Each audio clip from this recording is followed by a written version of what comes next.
সকালবেলা উঠেই রুটি বানাতে লেগে পড়ে গেলাম। সাফার বাবা সবাই নাস্তা করব, আজকে বন্ধের দিন, শুক্রবার। আসসালামু আলাইকুম এভরিওয়ান, কি অবস্থা সবার? সবাই কেমন আছেন? আশা করি সবাই ভালো আছেন।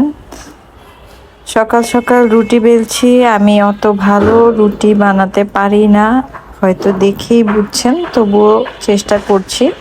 আজকে ফ্রোজেন পরোটাগুলো ছিল না, তো আমি হচ্ছে এই যে গরু মাংস আর হচ্ছে রুটি নিয়ে নিয়েছি। এখন হচ্ছে এগুলো দিয়ে সবাই নাস্তা করছি। এই গরু মাংসটা গতকাল রাতে আমার যা পাঠিয়েছিল, ভাইয়ের বাসায় খাওয়া দাওয়া করা হয়েছিল, তো আসার সময় ভাবি একটু মাংস দিয়ে দিয়েছিল, সেটা দিয়ে সকালে নাস্তা করছি, সাথে নিয়ে নিয়েছি চা। খাওয়া দাওয়া করে এই হলো আমার রান্নাঘরের অবস্থা। নাস্তা করতে করতে আমার রুবি আপা তো সব কাজ করে চলে গেছে। আপা হচ্ছে মুরগির মাংস, পেঁয়াজ টিয়াজ সব কিছু, চিংড়ি মাছ কেটে দিয়ে গেছে। আর এই হলো নাস্তা করার পরে থালা বাটি, এগুলো আমাকে ধুতে হবে। আর হচ্ছে এই যে আগের দিনের তরকারি প্লাস কি কি রান্না করব সব কিছু নিয়ে নিয়েছি। এখন হচ্ছে আমি চালটা আগে চুলায় দিয়ে দিচ্ছি।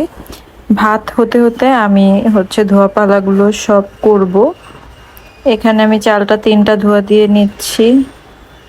আগে ছোটবেলায় ভাতের চাল ধুতেও মনে হতো অনেক বড় কাজ, অনেক কিছু। এখন তো চোখের পলকেই সব হয়ে যায়। তো এখানে হচ্ছে আমি দেখুন কথা বলছিলাম, আসলে ভিডিও অন করে আমি সাথে সাথে ভয়েসটা দিয়ে ফেলেছিলাম, কিন্তু কেন যেন আমার ভয়েসটা মিউট হয়েছিল, তাই হচ্ছে কথাগুলো শোনা যাচ্ছিল না। এর জন্য এখন আবার আলগা আমাকে হচ্ছে আলাদা করে ভয়েস দিতে হলো। তা আমি ভাতটা বসিয়ে দিলাম। এখানে হলো সবজিগুলো সব নিয়ে নিচ্ছি। আমি হলো সেই লোক যে গিট খুলতে পারি না, পলি ছিঁড়ে এভাবে করে সবজিগুলো সব বের করছি। পটল আছে, কাঁকরোল আছে, সরি করলা আছে, আছে হচ্ছে বেগুন, তারপরে এখানে ধুন্দুল আছে, জালি আছে, ঢেঁড়স আছে, আর ধনিয়া পাতা কাঁচামরিচ তো সবসময় লাগে আমার। আমি ধনিয়া পাতা আর কাঁচামরিচ ছাড়া রান্না করতে পারি না। তা আমি হচ্ছে এখান থেকে জাস্ট একটা সবজি রান্না করব, সেটা ঢেঁড়স, আর বাকিগুলো আমি ফ্রিজে রেখে দিচ্ছি। আর কাঁচামরিচ ধনিয়া পাতাটাও রেখেছি, এগুলো আমি কাটাকাটি করব। আর এখানে হচ্ছে লাল আলু আছে, সেই আলু দিব। তো আমি কাটাকাটি ঢেঁড়সটা করার আগে, যেহেতু মুরগিটা আপা কেটে দিয়ে গেছে, এগুলো আগে একটু রান্না বসিয়ে দেই, একটু কাজ আগিয়ে রাখি। তো লবণ আর হলুদ দিয়ে একটু মরিচের ফাঁকি দিয়েছিলাম। ফার্মের মুরগি তো সুন্দর করে মাখিয়ে তারপরে হচ্ছে আমি ভেজে নিব। তো এগুলোকে আমি একটু সময় নিয়ে সুন্দর করে মাখাচ্ছি। সুন্দর করে মাখাতে হবে যেন তেল মশলা মানে মশলাগুলো সুন্দর করে ভিতরে ঢুকে যায়। আর ফার্মের মুরগি যদি আপনি কষিয়ে রান্না করেন তাহলে ভালো করে কষাতে হবে, আর ভেজে রান্না করলে একদম শক্ত টাইট করে একটা ভাজা দিবেন, তাহলে আর কোনো ধরনের ব্যাড স্মেল আসে না। অনেকে আছে ফার্মের মুরগি খেতে পারে না, কিন্তু আসলে এভাবে কড়া করে ভেজে রান্না করলে খেতে অনেক ভালো লাগে। আর কষিয়ে রান্না করলে হচ্ছে ডিম আছে, অনেক সময় নিয়ে রান্না করতে হয়। সাফার বাবা পিছনে অল্প কিছু বাজার নিয়ে চলে এসেছে। যে এক পাশ ভাজা হয়ে গেছে, এখন হচ্ছে আমি আরেক পাশ থেকে চিকেনগুলো একটু উল্টে দিচ্ছি। সবগুলো চিকেন উল্টে দিব। আমার না অনেক ভয় লাগে, মনে হয় কি মানে গায়ে এসে পড়বে, এর জন্য হচ্ছে এই ভয় এখনো পাই। এত বছর ধরে রান্না করি, কিন্তু আমার এই ভয় যায় না।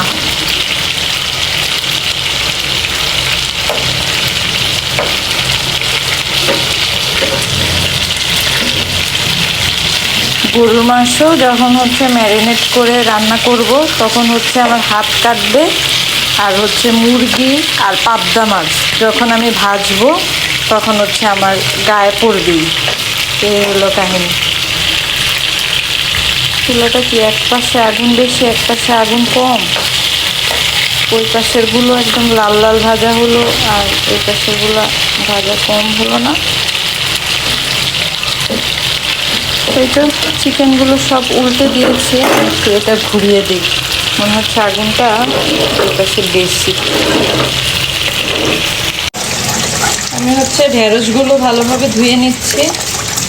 ঢেঁড়স দিয়ে চিংড়ি মাছ দিয়ে রান্না করবো। ঢেঁড়সগুলো অনেক সুন্দর। চাল নিতে নিয়ে নিচ্ছে। ঢেঁড়স দেখলে আমার হচ্ছে পলাশ সাহার মায়ের কথা মনে হয়। মনে আছে আপনাদের পলাশ সাহা, সেই পুলিশের স্ত্রীর কথা? যে ঢেঁড়সগুলো একটু একটু করে কেটে নিচ্ছি ছোট ছোট করে।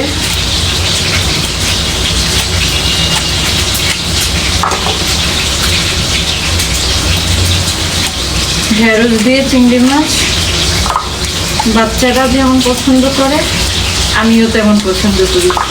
আপনারা কি এভাবে রান্না করেন? অনেকে ভর্তা বানিয়ে খায়, আর আমাদের বাসায় অবশ্য তরকারি থেকে ভাজিটাই বেশি করা হয়।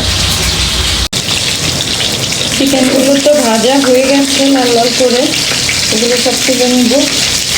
এদিকে আমার ভাতও হয়ে গেছে, তো চিকেনগুলো সব তুলে নিচ্ছি।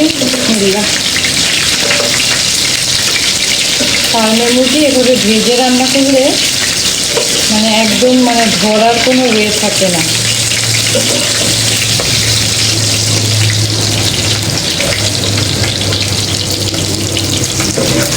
ছিটিস না, শীতে তো আমার গায়ে পড়বেই শুরু থেকে শেষ পর্যন্ত, যে কোনো একবার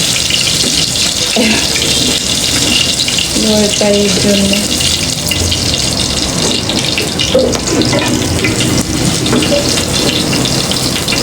এই তেলটা দিয়ে মুরগি ভেজেছিলাম, সেই তেলটাই দিয়ে দিলাম।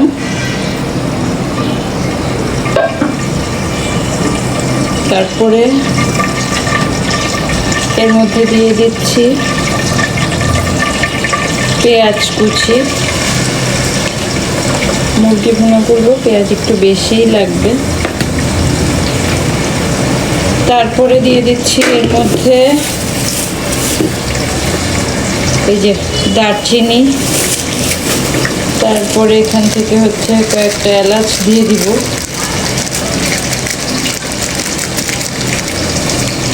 ছয়টা এলাচ দিয়ে দিলাম। তারপরে দিব হচ্ছে কিছু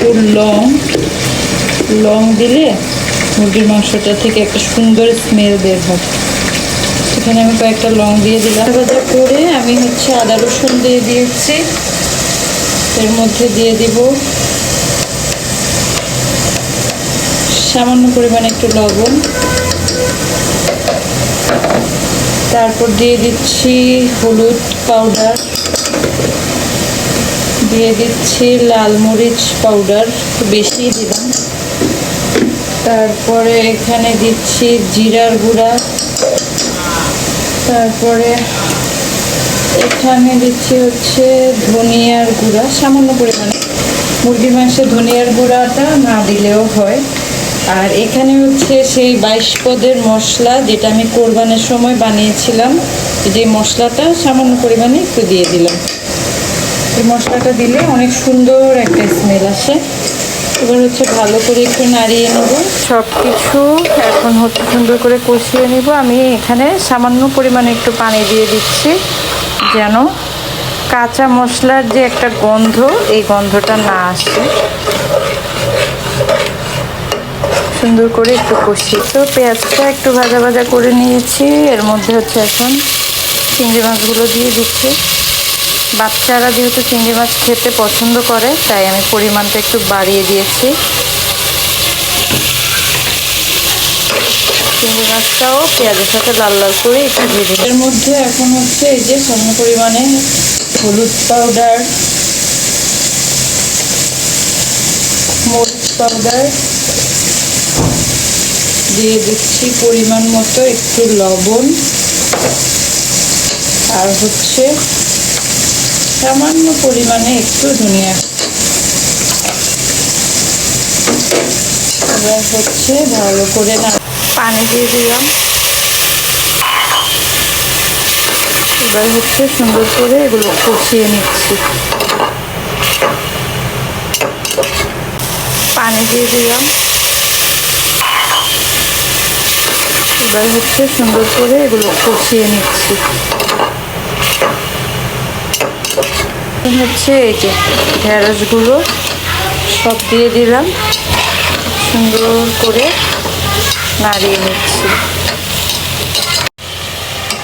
এই যে চিকেনগুলো কষানো হয়ে গেছে, এখন হচ্ছে এর মধ্যে আমি কিছু আলু দিয়ে দিচ্ছি। এই আলুটা ভেজেও দেওয়া যায়, আমি হচ্ছে এভাবেই দিচ্ছি।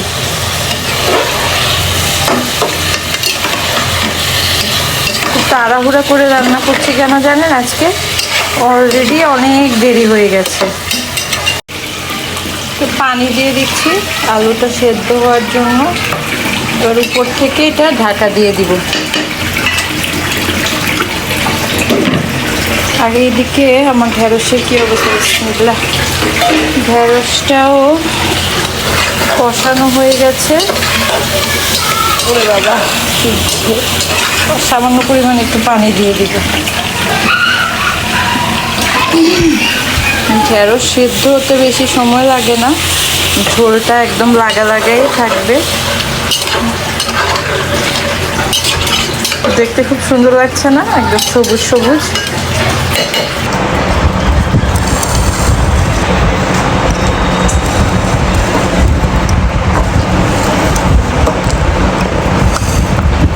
আসো আসো বাবা, আসো। মজা হয়েছে, হ্যাঁ, একা ঢেঁড়সটাও অনেক মজা হয়েছে, এটাও মজা হয়েছে। নাও ভাবি নাও।